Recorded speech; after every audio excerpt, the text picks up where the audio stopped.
I have an identical twin. He suspected my girlfriend was cheating with him, so we switched roles for a weekend. She failed. Badly. You know that feeling when someone drops a bomb on you and your whole world just shifts? That's exactly what happened when my twin brother sat me down last Tuesday evening. We were having our usual coffee at my kitchen table, and he had this weird expression I couldn't quite read. My brother and I might look exactly the same. Same height, same dark hair, same stupid dimple on our left cheek, but our personalities are complete opposites. I've always been the quiet one, the one who stays home with a book instead of going to parties. I'm loyal to a fault, sometimes too trusting for my own good.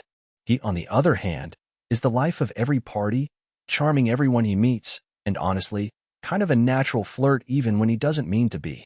So when he started fidgeting with his coffee mug and avoiding eye contact, I knew something was seriously wrong. He finally looked up at me and said he thought my girlfriend had been making moves on him. At first, I just stared at him, waiting for the punchline. I mean, we'd been together for 8 months, and she seemed so genuine, so sweet. She'd bring me homemade cookies to work, remembered every little thing I told her, and always made me feel like I was the only person in the room when we were together. But my brother wasn't laughing. He explained how she'd been texting him more frequently lately, asking about his weekend plans, suggesting they grab coffee sometime when I was busy with work. Then last week, when we all hung out at the local bowling alley, she kept finding excuses to touch his arm, laugh a little too hard at his jokes, and even made some comment about how different he seemed at night. My stomach started churning as he talked, because deep down, I'd noticed some of those same things but had convinced myself I was being paranoid. The worst part was when he told me about the text she sent him just yesterday. She'd asked if he wanted to come over while I was at my evening shift, claiming she was bored and wanted some company. When he asked if I knew about it, she said it would be our little secret and that I didn't need to know about everything they talked about. My hands started shaking as I listened to this, and I felt like such an idiot for not seeing the signs earlier. I wanted to confront her directly, but my brother had a different idea. He suggested we run what he called an experiment. Since we're identical twins and have fooled people before when we were kids, why not switch places for a weekend and see how she really behaved when she thought she was with me? At first, the idea seemed crazy and manipulative, but the more I thought about it, the more I realized I needed to know the truth. I couldn't spend the rest of our relationship wondering if she was genuine or just playing games. We spent the next few days planning everything carefully. My brother studied my mannerisms, the way I talked, even practiced my more reserved body language. I coached him on all the little inside jokes we had, our favorite restaurants, and the specific way I always ordered my coffee. We even went through my closet so he could wear the exact type of clothes I usually picked. The hardest part was him toning down his natural charisma and learning to be more subdued like me. Friday evening came, and I was a nervous wreck. My brother was going to take her out to dinner at this Italian place we'd been to several times before. I would be hiding nearby, in a corner booth where I could see everything but hopefully stay unnoticed. We'd even set up his phone to record audio, just in case something happened that I couldn't see clearly from my position. When they walked in together, my heart nearly stopped. Seeing my own face with my girlfriend felt so bizarre and wrong. But what happened next was even worse. Within the first 10 minutes, she was already acting completely different than she ever had with me. She was more touchy, more flirtatious, even more forward than I'd ever seen her. With me, she'd always been sweet and reserved, almost shy sometimes. But with my brother pretending to be me, she was like a completely different person. She kept reaching across the table to touch his hand, making suggestive comments about dessert, and even asked if he wanted to skip the movie we'd supposedly planned and just go back to her apartment instead. My brother later told me he was shocked at how quickly she escalated things, trying to be intimate with him before they'd even finished their appetizers. I sat there watching this unfold, feeling sick to my stomach and also angry at myself for being so blind to who she really was. Update 1. The dinner was just the beginning of the nightmare. After they left the restaurant, I followed at a distance to her apartment complex. My brother had texted me earlier that she was practically dragging him upstairs, talking about how she'd been waiting for him to be more adventurous like this. I waited in my car for about an hour, my mind racing with what might be happening upstairs. When my brother finally texted me to come up, I felt like I was walking to my own execution. I had my own key to her place, something she'd given me just last month when she said she trusted me completely and wanted me to feel at home there. The irony wasn't lost on me as I quietly unlocked her door. The scene I walked into will be burned into my memory forever. They were on her couch, and she was being more aggressive and forward than she had ever been with me in our entire 8 months together. When she saw me standing in the doorway, the look of absolute terror and confusion on her face almost made me feel sorry for her. Almost. She started stammering, trying to explain what was happening, but honestly, what explanation could there possibly be? She'd been caught red-handed, thinking she was being intimate with her boyfriend while actually being with his brother. The whole thing was so absurd and painful that I almost started laughing, but it came out more like a strangled sob. My brother quickly got up and moved away from her, and that's when she realized what had happened. The color drained from her face as she looked back and forth between us, finally understanding that we'd set up this whole elaborate test. She started crying and begging, saying she thought I was acting different and that she was just going along with what she thought I wanted. But here's the thing that really got to me. She kept insisting that she loved me, the real me, while simultaneously trying to justify why she'd been so eager to be with who she thought was me acting more like my brother. It became clear that she'd been attracted to my brother's personality all along and had been hoping I would change into someone more like him. The next few hours were a blur of accusations, tears, and revelations. She admitted that she'd been fantasizing about my brother, had been trying to get my attention by being more forward lately, and had even looked him up on social media to see more photos of him. She said she never meant for anything to actually happen, but her actions that evening proved otherwise. I left that night feeling completely hollow. 8 months of what I thought was genuine love and connection had been built on a lie. She hadn't fallen for me at all. She'd fallen for the idea of me being someone I wasn't, someone more like my brother.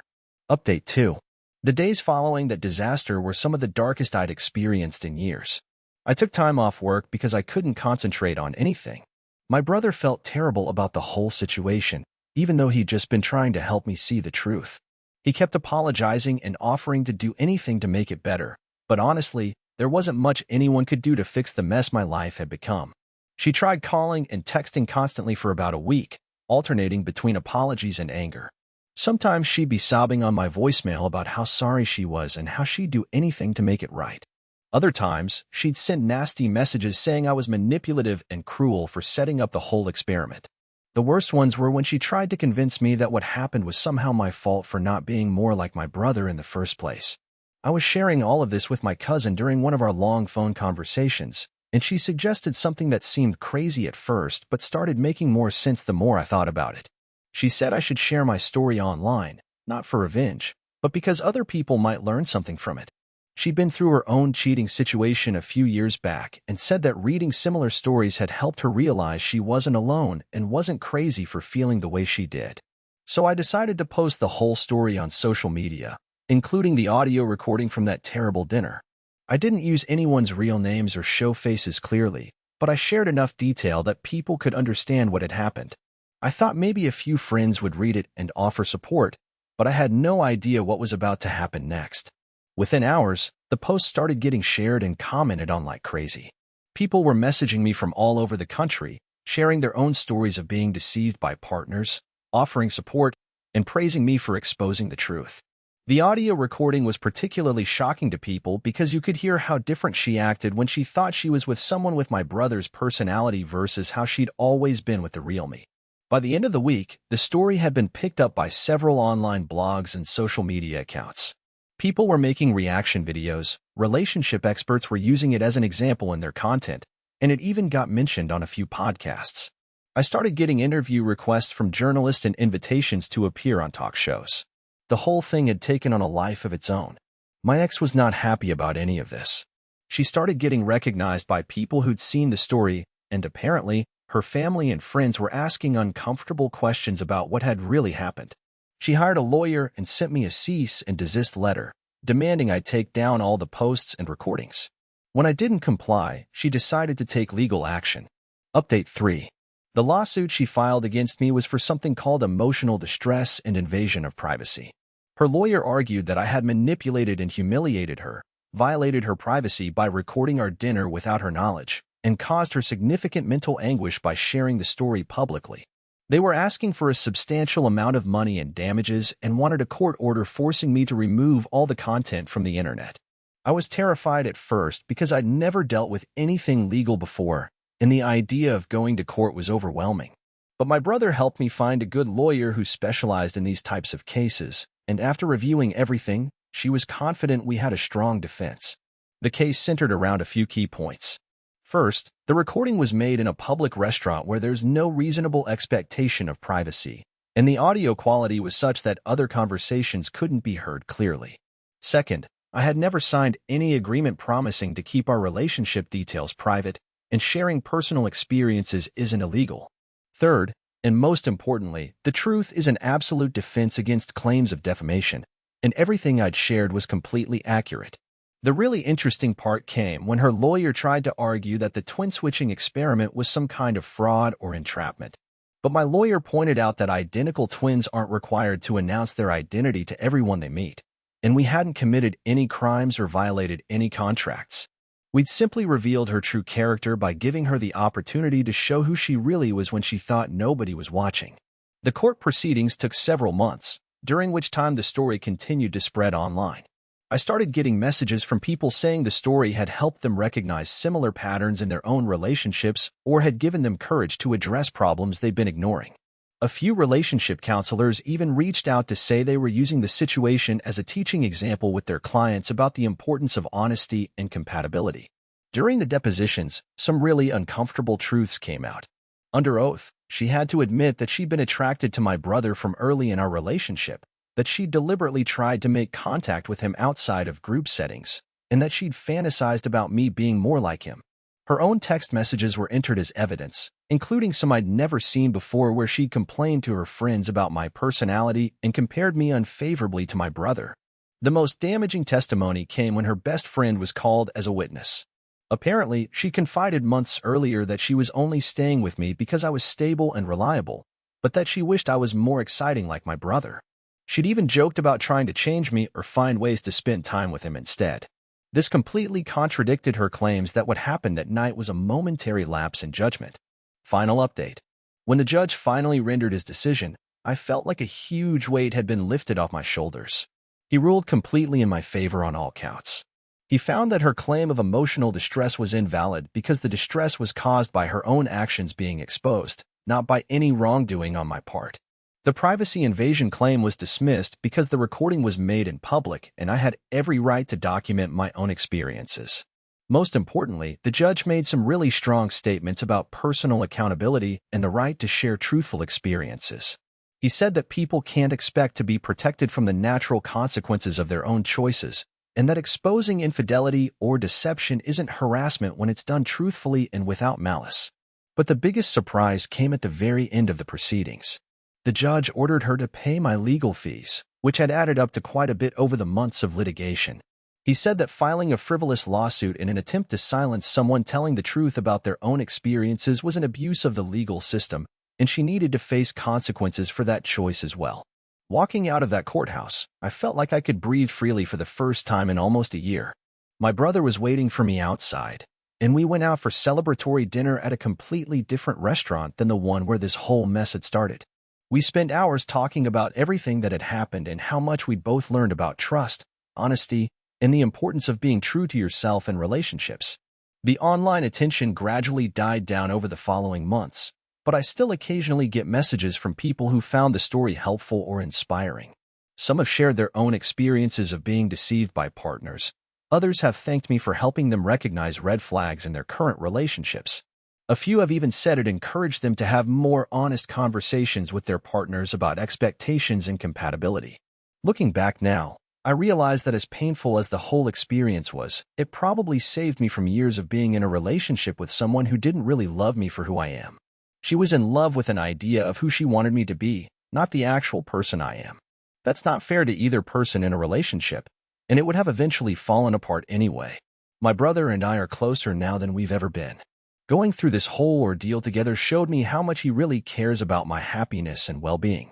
He's still the outgoing, charming one, and I'm still the quiet, loyal one, but we've both learned to appreciate our differences instead of seeing them as limitations. As for dating, I'm taking things slowly and being much more careful about compatibility from the beginning. I've learned to ask better questions, pay attention to how someone treats me versus how they treat others, and trust my instincts when something feels off. The experience taught me that it's better to be alone than to be with someone who wishes you were different. The whole saga lasted almost 18 months from beginning to end, but I can honestly say I'm grateful it happened. It was painful and complicated and embarrassing at times, but it showed me the importance of surrounding myself with people who value honesty and authenticity. My brother, my cousin, my lawyer, and even many of the strangers who reached out online, they all reinforced that telling the truth and standing up for yourself isn't always easy, but it's always worth it. Sometimes I wonder what would have happened if my brother had never suspected anything, if we'd never done the experiment, if I just continued believing everything was fine. I probably would have proposed to her eventually, maybe even married her, all while never knowing that she was settling for someone she didn't really want. That thought is almost scarier than everything I actually went through. These days, I sleep better at night knowing that when I do find the right person, it will be someone who loves me exactly as I am, quiet, loyal, and authentic. No games, no deception, no wishing I was someone else. Just genuine connection based on who we really are, not who we pretend to be or who others want us to become.